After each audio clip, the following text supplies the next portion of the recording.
Good morning बच्चों, एक बार आपका फिर से स्वागत है अनिल ढाका क्लासेज में। कल हमने बात कर ली थी, जो हार्मोन थे उनकी हमने बात कर ली थी, और आज जो है हमारा नया टॉपिक रहेगा। देखते हैं चैप्टर आज या तो पूरा हो जाएगा या कल वाले वीडियो में पूरा हो जाएगा। आज का हमारा जो नया टॉपिक रहेगा वो है दीप्तिकालिता।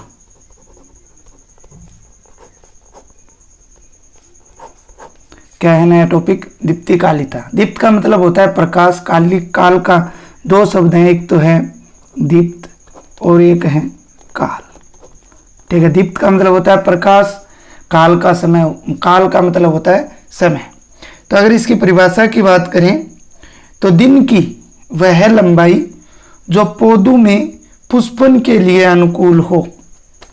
दिन की मतलब प्रकाश में, दिन की वह लंबाई जो पुष्पन की क्रिया के लिए क्या हो, अनुकूल हो, तथा दिन की आपेक्षिक लंबाई के प्रति पौधे की अनुक्रिया को ही क्या कहा जाता है? दीप्तिकालिता कहा जाता है। ठीक है, एक वैज्ञानिक था हेलमैन। हेलमैन के अनुसार अगर हम लोग बात करें तो दीप्तिकालिता की परिभाषा जो है वो ये होती है कि प्रकाश तथा अंधकार अवधियों के अंतराल के प्रति पौधे की अनुक्रिया को, प्रकाश तथा अंधकार की अवधि के मध्य अंतराल को या अवधि के अंतराल के प्रति पौधों की अनुक्रिया क्या कहलाती है? दीप्तिकालिता कहलाते हैं। इसके बाद में एक शब्द है दीप्तकाल। दीप्तकाल की बात करते हैं तो पुष्पन को प्रभावित करने वाला क्रांतिक कारक या प्रकाश काल की अवधि क्या कहलाती है? प्रकाश काल की अवधि दीप्तकाल कहलाता है, जिसके अंदर पुष्पन की क्रिया होती है। जिसमें किसकी क्रिया होती है? पुष्पन की क्रिया जो है वो होती है, उसे क्या कहा जाता है? जो है दीप्तकाल कहा जाता है।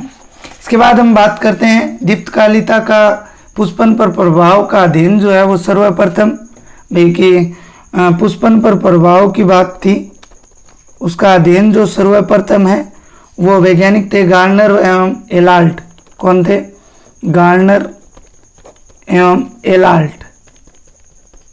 इन्होंने 1920 में किया था। कब किया था? एक गार्नर एवं एलाल्ट ने 1920 के अंदर किया था। इसके बाद अगर हम बात करें इनको तंबाकू जो इन्होंने जो गार्नर और एलाल्ट थे, इन्होंने तंबाकू की मेरीलैंड में मेमोथ किस्म को, तंबाकू की मेरीलैंड मेमोथ किस्म को वसंत ऋतु में बोया जाए तो इसमें अच्छी कायिक वृद्धि के बावजूद भी क्या नहीं होता है? पुष्पन की क्रिया नहीं होती है। जब इसी किस्म को शरद ऋतु में अगर बोया गया है तो फिर नवोद्भिद को वसंत ऋतु के आने से पहले खेतों में बोया गया तो उनमें पुष्पन की जो क्रिया है वो हो जाती है। अर्थात इसमें प्रकाश की अवधि जो है वो सबसे महत्वपूर्ण होती है। तो सीधी सी बात है, लास्ट में दीप्तिकालिता की अगर परिभाषा हमें जाननी है तो प्रकाश की वह अवधि जिसमें पौधा जो है वो क्या करता है? पुष्पन की क्रिया करता है, क्या कहलाती हैं? दीप्तिकालिता कहलाती हैं। अब दीप्तिकालिता का वर्गीकरण की बात करेंगे, क्लासिफिकेशन ऑफ फोटोपरिडिज्म। क्लासिफिकेशन की बात करते हैं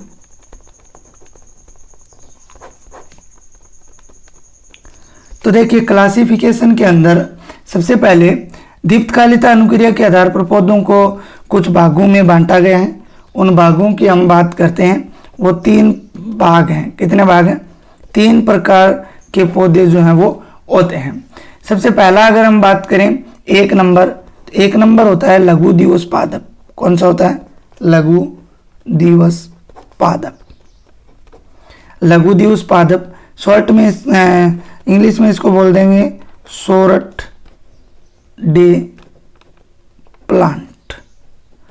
अर्थात SDP, शॉर्ट में इसको SDP भी बोला जाता है। इसका दूसरा नाम होता है अलप दीप्ति काली पादप। देखो नाम से पता चल रहा है, लघु मतलब छोटा, दिवस का मतलब दिन, पादप का मतलब पादप। इधर अलप है मतलब कम, दीप्त का मतलब प्रकाश, काल का मतलब समय और पादप। ठीक है, तो ऐसे पादप जिनमें निश्चित क्रांतिक दीप्त कालिता से कम अवधि में दीप्त काल मिलने पर पुष्पन हो जाता है। अर्थात अगर हम बात करें तो पादप को पुष्पन की क्रिया के लिए दिन से जो 12 घंटे होते हैं उनसे कम समय की आवश्यकता होती है। 12 घंटे से क्या होती है, कम समय की आवश्यकता जो है वो होती है। अर्थात इन पादपों में पुष्पन के लिए 12 घंटे से कम लंबे दिन की आवश्यकता होती है और 14 से 16 घंटे इनको क्या चाहिए, अंधकार चाहिए।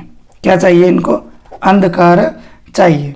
तो ऐसे पादप क्या कहलाते हैं, लघु दिवस पादप कहलाते हैं। इन पादपों को दीर्घ रात्रि पादप भी कहा जाता है। क्या कहा जाता है, दीर्घ रात्रि पादप। अर्थात इनको अंधेरा ज़्यादा चाहिए, लंबी रात्रि इनको आवश्यक होती है, इसलिए इन्हें लघु दिवस पादप या फिर दूसरा नाम अल्प दीप्तकालिका पादप या SDP या दीर्घ रात्रि पादप इनको कहा जाता है। उदाहरण की अगर हम बात करें तो तंबाकू है, ठीक है, सरसों है, सोयाबीन है, शकरकंद है, गन्ना है। इनको अगर आप 24 घंटे में से 12 घंटे से ज़्यादा अगर प्रकाश दे रखते हो तो ये पादप जो है पुष्पन की क्रिया नहीं कर पाएंगे। कहने का मतलब यही है, इनको 12 घंटे से कम प्रकाश की आवश्यकता होती है। अर्थात 14 से 16 घंटे इनको अंधकार की आवश्यकता होती है, इसलिए इनको दीर्घ रात्रि पादप भी कहा जाता है। यदि लंबी अंधकार अवधि को प्रकाश पुंज देकर तोड़ दिया जाए तो लघु दिवस पादपों में पुष्पन नहीं होगा। जैसे कि अगर हम बात करें, मान लीजिए एक हम 24 घंटे का बनाते हैं, ये मान लीजिए 24 घंटे हैं, ठीक है। इनमें पादप को हमने 8 घंटे तेज प्रकाश दिया। क्या दिया, 8 घंटे तेज प्रकाश दिया, ठीक है। और इनको 8 घंटे के बाद में कुछ समय के लिए इनको हल्का प्रकाश दिया और इनको 16 घंटे, 8 घंटे तेज प्रकाश हो गया, ठीक है, और 16 घंटे इनको क्या दिया गया, अंधकार दिया गया। तो पुष्पन की क्रिया होगी या नहीं होगी, होगी, क्योंकि पुष्पन 14 से 16 घंटे क्या चाहिए, जो है अंधकार चाहिए, तो ये अंधकार था, ठीक है, तो पुष्पन की क्रिया होगी। लेकिन अगर हम क्या करते हैं, 8 घंटे इसको प्रकाश देते हैं, 8 घंटे क्या देते हैं, प्रकाश देते हैं, और 8 घंटे हम हल्का प्रकाश देते हैं और 8 घंटे एकदम अंधकार में रखते हैं, तो पुष्पन की क्रिया जो है वो नहीं हो पाएगी। पुष्पन की क्रिया है वो नहीं हो पाएगी। 1 number condition, 2 number condition, 3 number, यदि हम क्या करते हैं, 8 घंटे प्रकाश देते हैं, तेज प्रकाश देते हैं, ठीक है, और उसके बाद हम क्या करते हैं, इनको 8-8 घंटे तो हमने बात कर ली, लेकिन इनको हल्का प्रकाश देते हैं 8 घंटे अंधकार, और बीच में एक प्रकाश किरण छोड़ते हैं, तो भी क्या है, पुष्पन की क्रिया जो है वो नहीं होगी। 4 नंबर कंडीशन की अगर हम बात करें तो ये प्रकाश किरण जो पुंज है ये अगर हम बीच में छोड़ते हैं तब नहीं होगी। अगर हम 8 घंटे तेज प्रकाश, 16 घंटे हल्का प्रकाश रखते हैं, क्या रखते हैं, हल्का प्रकाश रखते हैं, और थोड़ा सा अंधकार इसमें होता है, इसमें अगर हम प्रकाश पुंज प्रवेश करवाते हैं तो पुष्पन की क्रिया है वो हो जाती है। तो 2 कंडीशन थी जिनमें पुष्पन की क्रिया जो थी वो हो रही थी। ये थे लघु दिवस पादप। 2 नंबर है बच्चों दीर्घ दिवस पादप।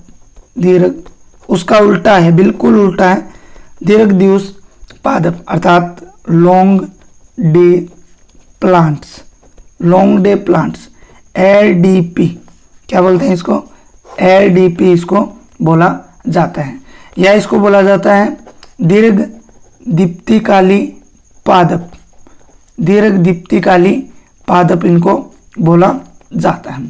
परिभाषा की बात करें तो ऐसे पौधे जिनको 12 घंटे से अधिक प्रकाश की आवश्यकता होती है, 12 घंटे से अधिक किसकी आवश्यकता होती है, प्रकाश की आवश्यकता होती है, अर्थात 12 घंटे से कम इनको क्या चाहिए, जो है अंधकार चाहिए। जबकि ऊपर वाले में अंधकार ज़्यादा चाहिए था, तो इन्हें क्या कहा जाता है, दीर्घ दिवस पादप कहा जाता है। अर्थात इनको अंधकार की कम आवश्यकता होती है, तो इन्हें अल्परात्रि पादप भी कहा जाता है। क्या कहा जाता है, अल्परात्रि पादप भी इनको कहा जाता है। अगर एक बात करें इन पौधों को सतत प्रकाश की अवधि को अंधेरा देकर तोड़ने पर भी जो पुष्पन की क्रिया है वो नहीं होगी। फॉर एग्जाम्पल जैसे पालक है, मूली है, चुकंदर है, गेहूं है, गाजर है, ठीक है, आलू आदि को अधिक प्रकाश की आवश्यकता होती है। जैसे 1 नंबर कंडीशन अगर हम बात करें तो मान लीजिए 16 घंटा तेज प्रकाश दिया और 8 घंटे अंधकार दिया, तो पुष्पन की क्रिया होगी या नहीं, पुष्पन की क्रिया होगी। 2 नंबर कंडीशन में अगर 8 घंटे हमने तेज प्रकाश दिया, 8 घंटे हल्का प्रकाश दिया, 8 घंटे अंधकार दिया, तो भी क्या है, इनमें पुष्पन की क्रिया होगी। हल्का प्रकाश, तेज प्रकाश और अंधकार, तो भी क्या है, होगी। 3 नंबर अगर बात करें 8 घंटे तेज प्रकाश दिया, ठीक है, अब आगे इनको अंधकार और हल्के प्रकाश में रखा और किरण पुंज इनमें प्रवाहित करवाई, तो पुष्पन की क्रिया है वो होगी। लेकिन अगर 8 घंटे प्रकाश और 16 घंटे अगर अंधकार दिया, तो पुष्पन की क्रिया जो है वो नहीं हो पाएगी, क्योंकि इनको कम अंधकार की आवश्यकता होती है। ये 2 नंबर था। इसके बाद 3 नंबर बात करते हैं। 3 नंबर जो है वो है, 3 नंबर अगर प्रकार की हम लोग बात करते हैं तो दिवस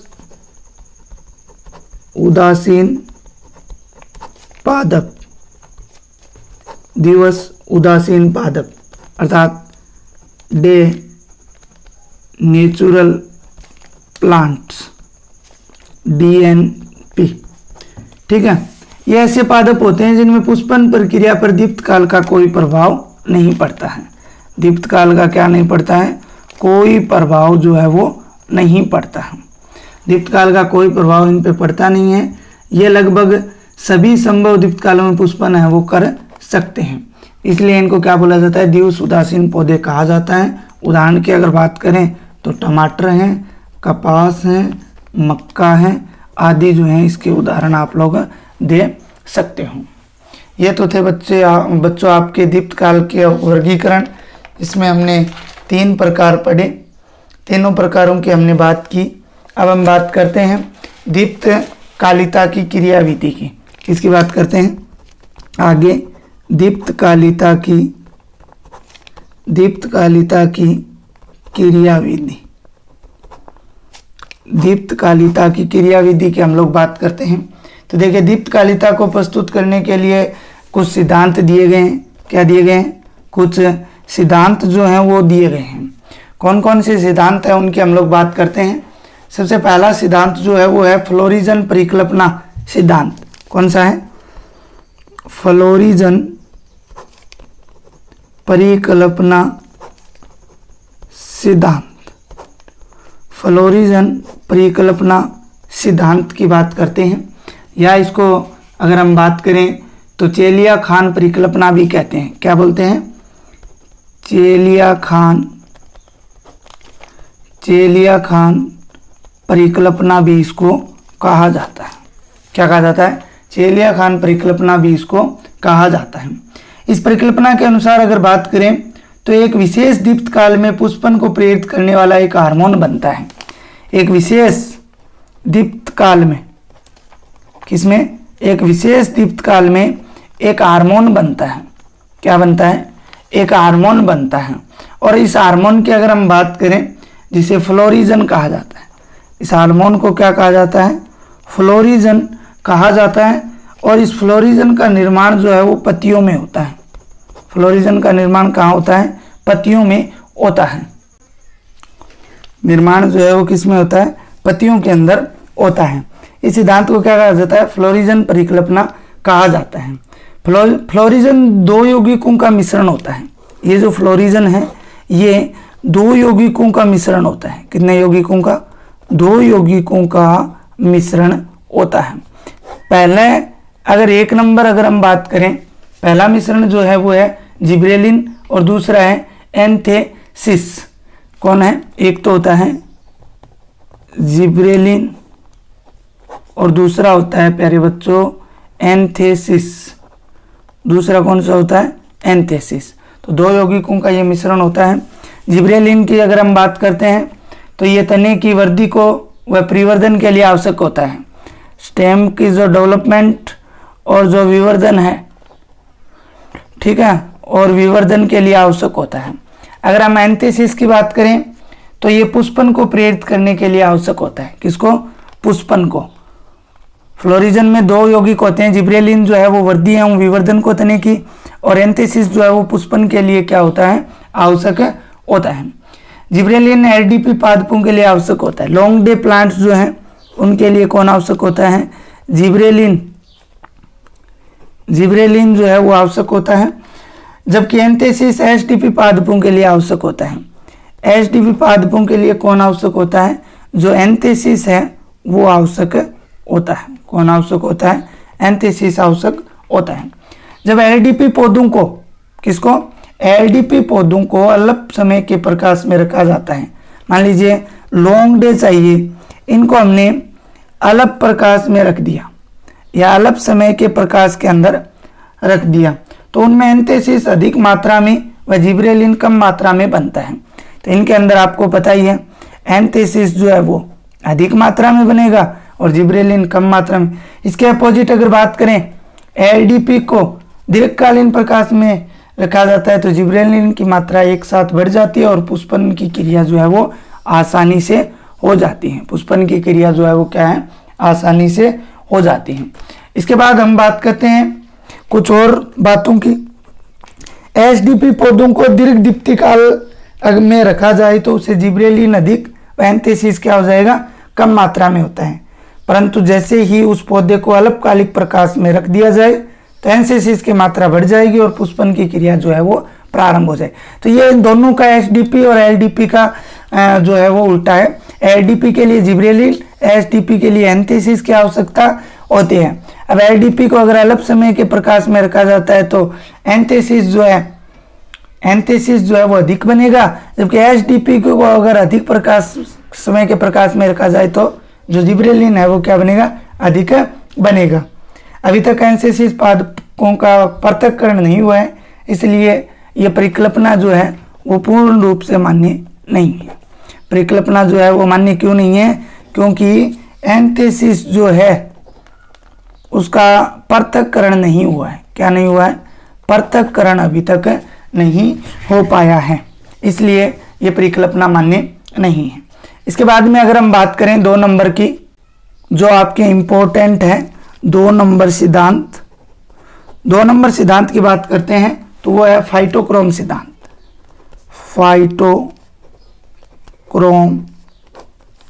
फाइटोक्रोम सिद्धांत। देखिए ये जो सिद्धांत है ये 2 वैज्ञानिक थे। एक का नाम था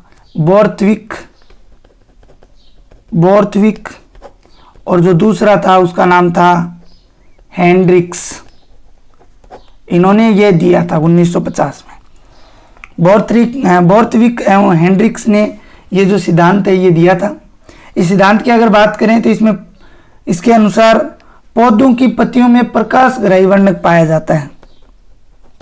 पौधे की जो पत्तियां होती हैं इन पत्तियों में प्रकाशग्राही वर्णक पाया जाता है, जबकि ऊपर वाले में हमने हार्मोन की बात की, प्रकाशग्राही जो है वर्णक पाया जाता है। प्रकाशग्राही वर्णक जो है वो पाया जाता है जिसे फाइटोक्रोम कहा जाता है। उस वर्णक को क्या बोला जाता है? फाइटोक्रोम बोला जाता है। ठीक है। ये चमकीला नीला प्रोटीन युक्त होता है। फाइटोक्रोम क्या होता है? चमकीला नीला प्रोटीन युक्त होता है, पदार्थ होता है, चमकीला नीला प्रोटीन युक्त पदार्थ होता है, ठीक है। इसके बाद अगर हम बात करें तो ये फाइटोक्रोम जो है 2 रूपों में पाया जाता है। कितने रूपों में? 2 रूपों में पाया जाता है। फ्लोरिजन हार्मोन भी 2 रूप थे, इसके भी 2 रूप हैं।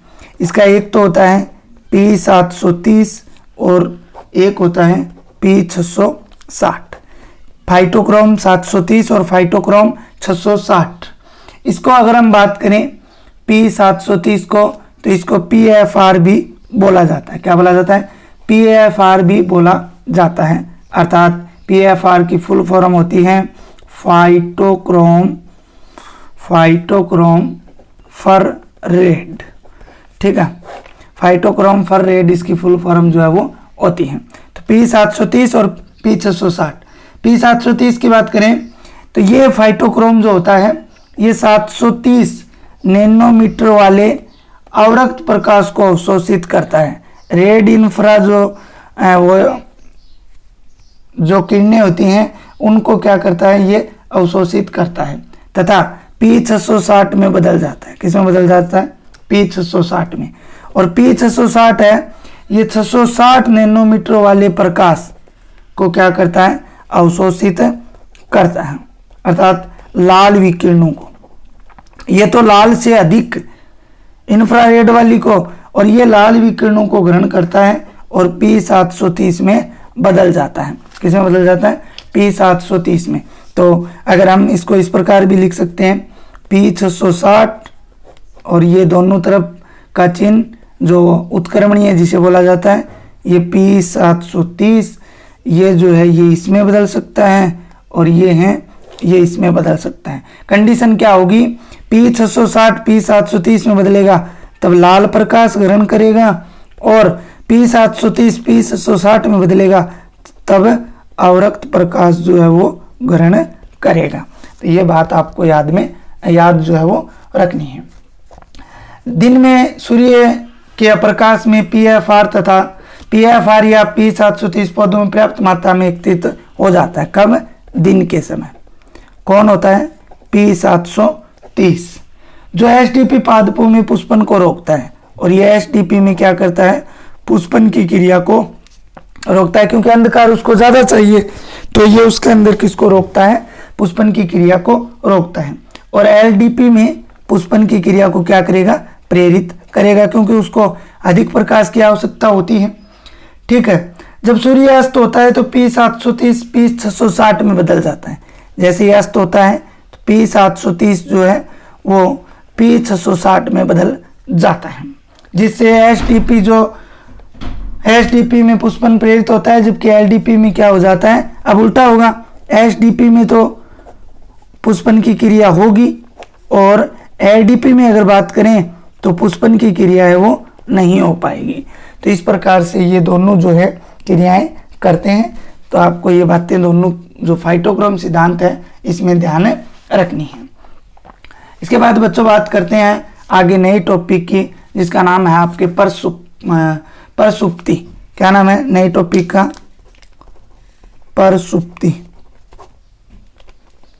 डोमेंसी इसको बोला जाता है, DORMANCY,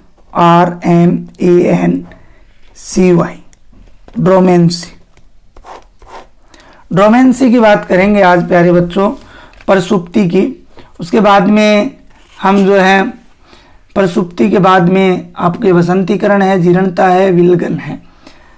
परसुप्ति क्या है? पौधों में अनुकूल वातावरणीय परिस्थितियां होने पर बीज अंकुरित नहीं हो पाते हैं, और बीजों की यह अवस्था परसुप्त अवस्था कहलाती है। भाई बीजों का अंकुरण नहीं होना, अनुकूल वातावरणीय परिस्थितियां होने पर भी पौधे के लिए अनुकूल वातावरणीय परिस्थितियां हैं, लेकिन फिर भी बीज का क्या नहीं हो रहा? अंकुरण नहीं हो रहा है, तो उसे क्या बोला जाता है? परसुप्त अवस्था बोला जाता है। और इस घटना को क्या बोला जाता है? परसुप्ति। मान लीजिए हमने कोई बीज लिया, इसको मिट्टी के अंदर डाला, और मिट्टी में पर्याप्त क्या है? अनुकूलता भी है, लेकिन ये फिर भी बीज का क्या नहीं हो रहा है? अंकुरण नहीं हो रहा है तो उसको क्या बोलते हैं, प्रसुप्त अवस्था बोलते हैं। इस घटना को क्या बोलते हैं, प्रसुप्ति बोला जाता है। प्रसुप्ति के कारक बीज लंबे समय तक जीवनक्षम बने रहते हैं। इसके कारण अंकुरण नहीं होता है, इसके कारण ये लंबे समय तक जीवित रहते हैं। क्या रहते हैं, लंबे समय तक जीवित जो है वो रहते हैं। ठीक है, तो लंबे समय तक बीज जो है वो जीवनक्षम जो है वो बने रहते हैं। आर्कटिक टुंड्रा क्षेत्र में ल्यूपिन के बीजों में लगभग 1000 वर्ष, ल्यूपिन के बीज जो है उनमें 1000 वर्ष की प्रसुप्त अवस्था पाई जाती है। 1000 वर्षों तक वो क्या रहते हैं, जीवनक्षम रहते हैं। इसी प्रकार अगर हम बात करें राइजोफोरा की, किसकी बात करें, राइजोफोरा मटर के बीजों की अगर हम लोग बात करें तो प्रसुप्त अवस्था उनमें अनुपस्थित होती है। मटर और राइजोफोरा में जो प्रसुप्त अवस्था ड्रोमेंसी जो होती है वो क्या होती है, एब्सेंट होती है। ड्रोमेंसी क्या होती है, अनुपस्थित जो है वो होती है। इसी प्रकार घास बबुल जैसे मरुस्थलीय पादपों में अगर बात करें, इसमें घास तथा मरुस्थलीय पादपों में अगर हम लोग बात करें तो इनके अंदर 5 से 10 वर्ष की प्रसुप्त अवस्था जो है वो पाई जाती है। कितनी पाई जाती है, 5 से 10 वर्ष की प्रसुप्त अवस्था जो है वो पाई जाती है। ठीक है, इसके बाद हम लोग बात करेंगे प्रसुप्ति के प्रकार। ठीक है, 2 प्रकार हैं इसके, उन दोनों प्रकारों की बात करेंगे। इसको प्रभावित करने वाले कारकों की बात हम लोग करेंगे और आपका जो ये चैप्टर है वो कल पूरा हो जाएगा। कब पूरा होगा, कल वाले वीडियो में, क्योंकि आज अगर और जो चैप्टर है आपका ये लगभग 20-25 मिनट का बाकी रह गया है, तो अगर आपको आज ही करवाता तो इसका जो होमवर्क है वो बहुत ज़्यादा हो जाएगा। इसलिए ये कल वाले वीडियो में आपका जो चैप्टर है ये पूरा हो जाएगा।